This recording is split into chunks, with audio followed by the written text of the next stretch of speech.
Many on the right are not that happy that Donald Trump appears to have sewn up this whole primary thing. It looks like he is probably going to be the Republican nominee unless there's some delegate madness at the convention. And they've been saying for a while that they're hashtag never Trump, and they are sticking with it. Some of the most prominent ones anyway. Eric Erickson said, if Trump is the Republican Party nominee, I won't be a Republican. I'm not down with white supremacists. If Republicans in 2016 are unwilling to draw a line and refuse to support Trump with what we know about him, I do not find it plausible that the GOP would reject another David Duke should he ever advance to Trump's position. We will never know, perhaps. David Duke's getting up there. This is so funny. Just like Eric Erickson, the bottom, he's like a bottom feeder. Donald Trump has been pretty brutal to Eric Erickson in the past. Yeah, but this guy's... He was the king misogynist of the party until Donald Trump came, and now all of a sudden he's a defender of women. Yeah, it's kind of amazing that Eric Erickson, of all people, is doing this right now. Yeah. What a jerk. He'd throw his own, by the way, threw his own mother under the bus to make a fucking racist tweet about Asians. He did. I covered it on the Jimmy Dore show. Yes, I saw that. YouTube.com. On the what? About the stories that his mom used to tell. YouTube.com/The Jimmy Dore Show. We're doing an Indiegogo funding right now. There you go. Don't freak out. Get your Don't Freak Out. If there's any way to get people to a website, it's to tell them there's an Indiegogo fund being raised. I've got a message board on my website. Go check it out, everybody. Yeah, right. You can't give me any money, and I don't expect it to. I have some Amway products. Okay. So we've also got Philip Klein of the Washington Examiner saying, I've officially deregistered as a Republican. We've got Lachlan Markay of the Free Beacon, formerly of Heritage, burning registration paperwork. So that's, I think that's a crime, actually. And finally, John Cook of Gawker saying, pigs may fly, hell may freeze over, and I, a lifelong GOPer, will never unite behind the orange menace. Hashtag never Trump. No one really mentions, first of all, I'll say it again, his biggest achievement is to get people to stop talking about his hair. He did that. He did do that. No one talks How? about Just by having that woman touch it that day and say it was real? No one talks about it anymore. It's true. It's a good can't point. even see his hair past his tiny little hands. His tiny little hands, it's hard to see how he can even hold And also, up. they're terribly, his rhythm is awful when he uses them. Right? Have you seen him hold a Yeah. bottle? Yeah. It just doesn't look His right. tiny hands is Scale-wise. But if you look at his head from the back, it's like someone ironed it. It's like he has a barn door for the back. It's not like a normal hair. So, but it is like he's eating Cheetos, and right before he comes on, he wipes his face with his hands. Yeah, in a circle, literally. And nobody is bringing that up. The sun hits Mar-a-Lago perfectly. Yeah, he just has like a porthole window, and he just puts his face in front of it. I understand that we're not supposed to be focused on physical appearance, and I totally get why. But he is orange. Exactly. It's not like we're saying, oh, his big dumb ears. This is something he's doing to trick us into thinking he's someone that he's not. And yes, all politicians do it, but they do it more artfully than Donald Trump.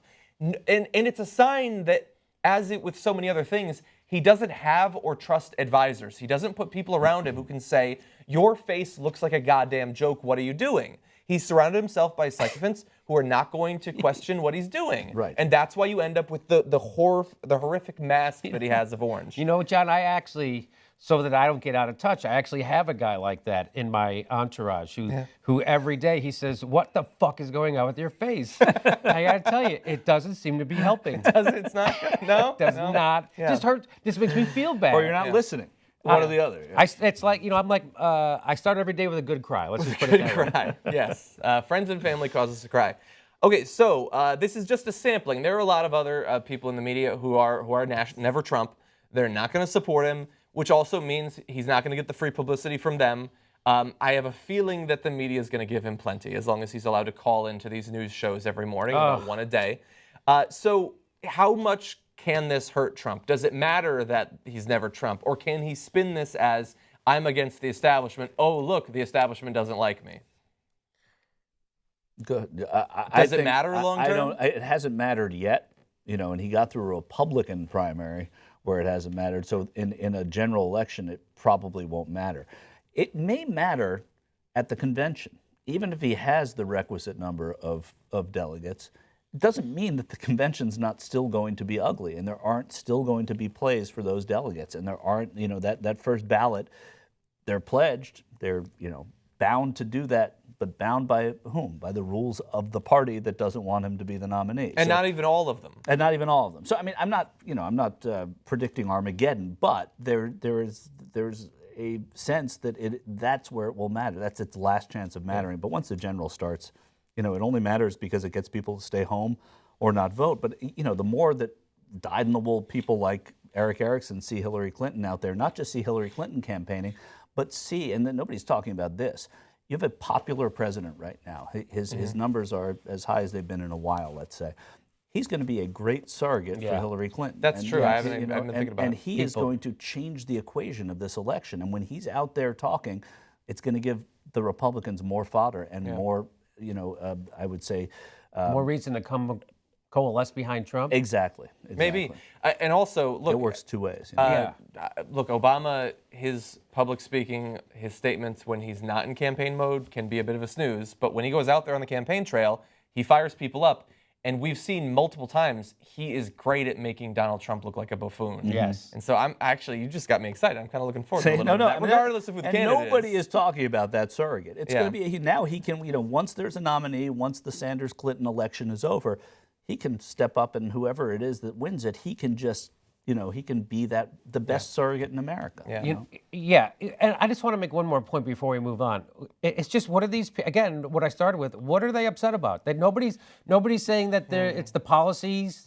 I can't stand behind this policy. No one's saying, they're just saying Donald Trump. They're not saying, because we've all said this before, he's the Frankenstein they created. This is what happens after 35, 40 years of the Southern strategy that the last 2 out of the last 3 RNC chairmen have apologized for. Yeah. That's what this is. This isn't made up. That when Colin Powell says my party's full of racists, he's not making it up. When Bruce Bartlett says that they're the wackadoo party, he's not making it up.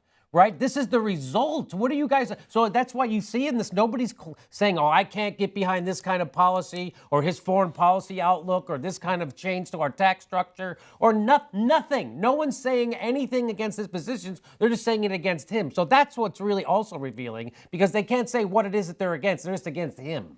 I think it's to some extent what we might see if Bernie was in as commanding a position as Trump is from some Democrats, that you always want, as the power over the party, you want that fervor amongst the people. You want the popular support. You want the enthusiasm, but you want that to then be channeled through somebody you think you can work with. No, but John, you're right. I mean, I disagree with you on that. And Bernie is not to the Democrats as Trump is to the No, I'm not saying it's the same thing. That's the closest thing we have. Like Hillary, obviously, is. Yeah, and no, I mean, I think Democrats of all stripes would fall in, most of them, like they would fall in behind Bernie Sanders. I think especially against Donald Trump. Yeah, I mainly mean that I think they want that crazy in the voters. They want them to be driven by, I know that this is my bias or whatever, but xenophobia and all of that, hatred of communism.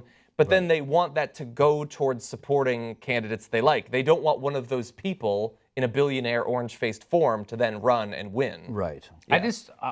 And I want to make the point again that we're all talking as if it's certainly, definitely, 100% Hillary the nominee. No, I'm not trying to do that. I haven't said that either. I just said whether it's Sanders or right. Okay, the so probability is that it's going to be Clinton.